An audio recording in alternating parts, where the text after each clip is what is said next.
Thank you very much. I'm delighted to be able to be here and to have each of you carry this message to thousands of others. It is important to be at the U.S. Conference of Mayors, and I'm delighted to be able to join the Mayor of Miami, who is the President, Francis Suarez, and of course, Hillary Sheila, which is the Mayor of Reno, who is the incoming first woman coming in, or one of the new women coming in to be President of the U.S. Conference of Mayors. Give her a very big hand coming in. Second Vice President, the Honorable Andrew Ginther from Columbus, delighted, been in his fair city as well. And of course, this organization of the Women's Mayors Leadership Alliance, with Victoria Wooders as your president, as your chair, and Kathy Sheehan as your vice chair. I'm just happy to be here. How about that? I have started, if you will, as a city council member. That was the first office that I achieved, and it was exciting after I served as a municipal court judge. So I know that city government is where the rubber hits the road. And I'm delighted to say that my mayor, Mayor Sylvester Turner, is here. He sees that every day and keeps on working. And I thank you. I can't go home if I don't say that my mayor is here, Mayor Sylvester Turner, who is doing an outstanding job. I've got county government here in Commissioner Rodney Ellis. But I want to take just a moment to talk to mayors, men and women, and to be able to have a little inclination toward the empowerment of women. You will see and hear from an outstanding panel. But let me get you all ready for such. Keep your feet moving, Gloria Steinem. Justice Ginsburg, we know you deserve a seat at the table. Shy mayors don't get what they need to get. And then, of course, Audre Lorde says, refuse to stay silent. In Homeland Security, we say, if you see something, say something. John Lewis says, if you see something that ain't right, do something about it. If you see something that needs to change, mayors can make a difference. I wanted to come today just to focus briefly on the federal dollars. You've heard a lot. Congratulations for the MOU with the Small Business Administration, and the administrator is doing an excellent job. Would you do me a favor and give her another hand, please? She's doing an excellent job. And I just want to sort of give you a list and give you the idea that all that we do in Washington is really for all of you. It is for where the people are. And we've already heard cities, the heart of civilization, cities where the action is, cities where the people are. And you're absolutely right. My one editorial comment, and there are members of us who have come from city government in our prior life, and what it is we want more direct funding to you, mayors and city. We want to make sure that you get these dollars. Help us. Raise your voices. There's something called the Stafford Act when we're in the middle of disasters. I know you've heard that word. But we can help you if you help us. I can tell you, you'll be proud of your members of Congress, even Republicans and Democrats working together. Get the money to the cities. So let me just give you some dollar figures to know why you need to get the money to the cities.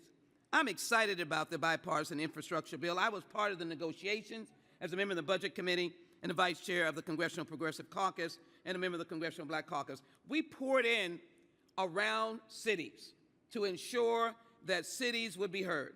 So listen to these dollars that are waiting for you. $40 billion to repair and rebuild our bridges. We know that that's sometimes state issues, but bridges are in cities. And when they don't work, they look to the mayor. $40 billion, $55 billion to expand access to clean drinking water, households, businesses, and schools.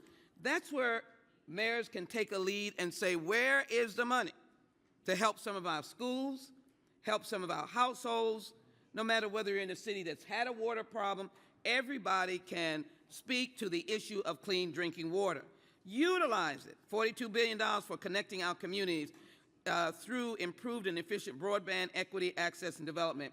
Your underserved communities, you can claim a year, and I'm going to give you a lot of years to claim. You can make this the year of broadband so that no school is left out, no neighborhood is left out, and begin to work meticulously on getting part of that $42 billion.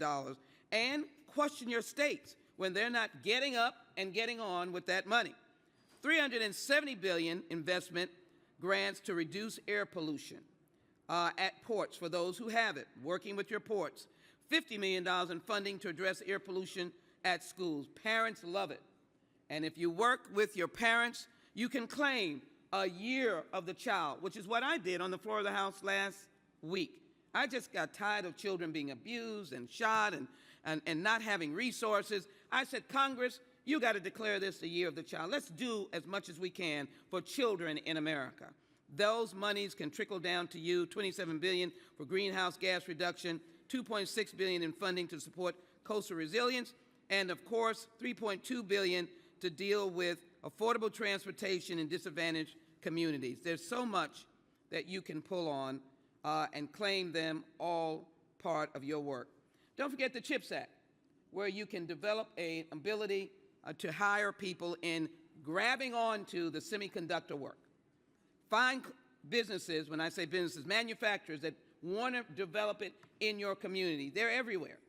And if we bring it home, many of you know that many of you were stopped from getting your Bentley just about a year or two ago. Oh, there's nobody here awake. Your Bentley, because they didn't have the chips. Or your phone wasn't able to be upgraded. You didn't have the chip. Or you couldn't get your SUV because we didn't have the chip. We're bringing it home. We want to bring it home and manufacture those and work with semiconductor. Don't you want it in your cities? Isn't there a manufacturer that you can work with? These are dollars that can be particularly good.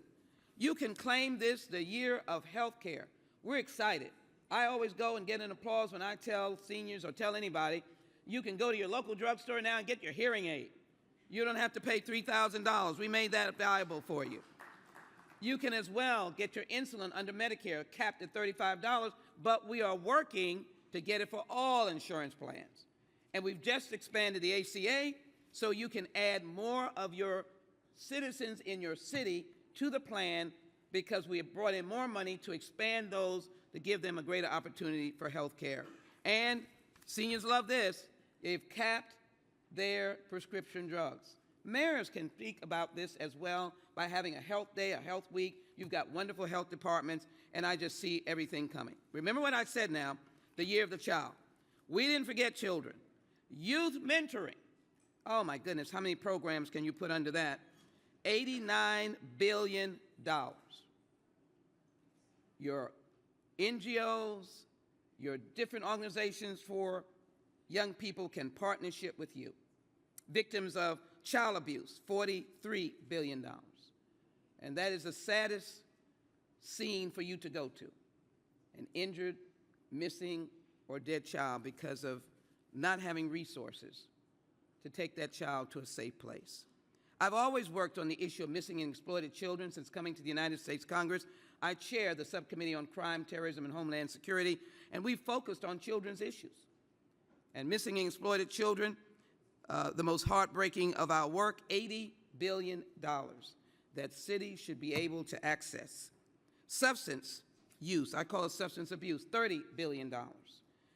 Interestingly enough, in my hometown of Houston, I know the mayor is well familiar, we have a company that is taking advantage of the No Pain Act, which is to do surgery and help veterans with no opioids. It's amazing new technology that you can speak about through the No Pain Act and indicate and see whether your medical facilities are taking advantage. Wouldn't that be a celebration if you're somewhere saying, look, this is a city that has a No Pain Act. Go and get your surgery and you'll have no pain, no opioids. That is funded by the federal government. So let me get to some of my issues that are near and dear to my heart. We introduced H.R. 30, which is no human trafficking at schools. And of course somebody would say, oh, please. Well, Jeffrey Epstein, Royal Palms High School in Florida, know if anybody is from there, used that high school tragically to recruit children for sex trafficking. And so declaring a no trafficking zone or that I'm not going to stand for trafficking, use some of the federal dollars. The Violence Against Women Act, stopping domestic violence by providing for resources to bring down domestic violence in underserved communities. And likewise, dealing with dating violence. These are all grants. When I say these are all grants that you can have access to preventing domestic violence and dating violence and getting technical assistance. Then as well, improving services for victims, focus on working with victims from culturally Pacific communities. And then one thing that we're very proud of, working with youth and men about changing the culture dealing with domestic violence. Wouldn't be easy, but it's something that we could work on, and this is your bill that you can focus on and work.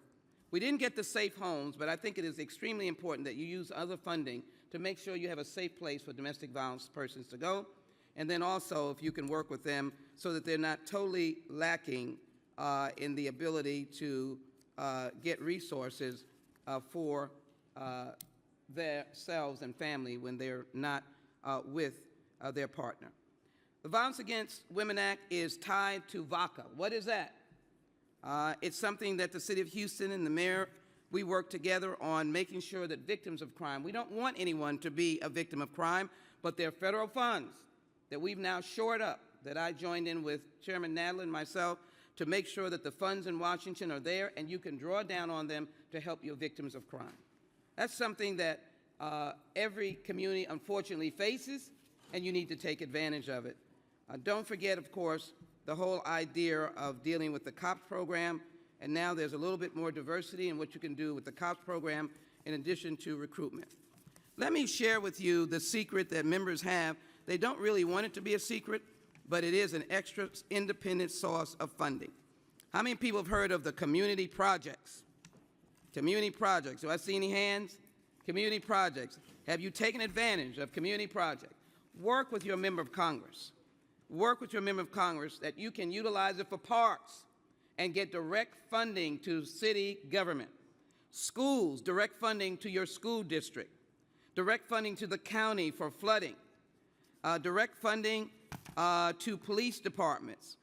What about a planetary project teaching young people about space? Obviously, you know where I came from. Teaching people to deal with how to repair vehicles. That would be helpful. Healthcare.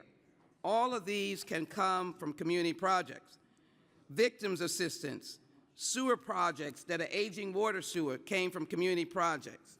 Helping have an independent juvenile court in a local community so that they can be addressed there in their community and maybe they'll never come back to court again. Working with your port. What about dealing with vision and hearing? It is yours to collaborate with. And as I started out, I said, get a seat at the table, keep your feet moving, and never be silent. And as I look at the women mayors that are here joined with your colleagues, I want to reinforce that when a little boy or girl wants to know who their elected official is, they want to know who the mayor is, or the mayor is their standing presence for government.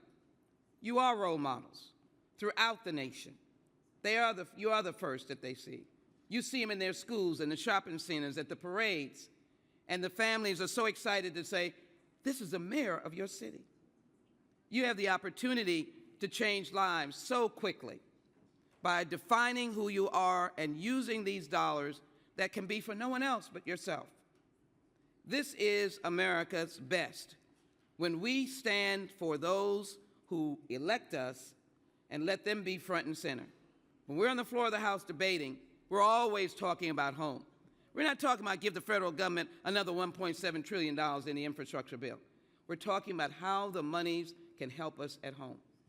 Let me thank the mayor of previously the U.S. Conference of Mayors who endorsed my very sensible bill, H.R. 40, the Commission to Study Slavery and Develop Reparation Proposals, which deals with the reality of our life and our history.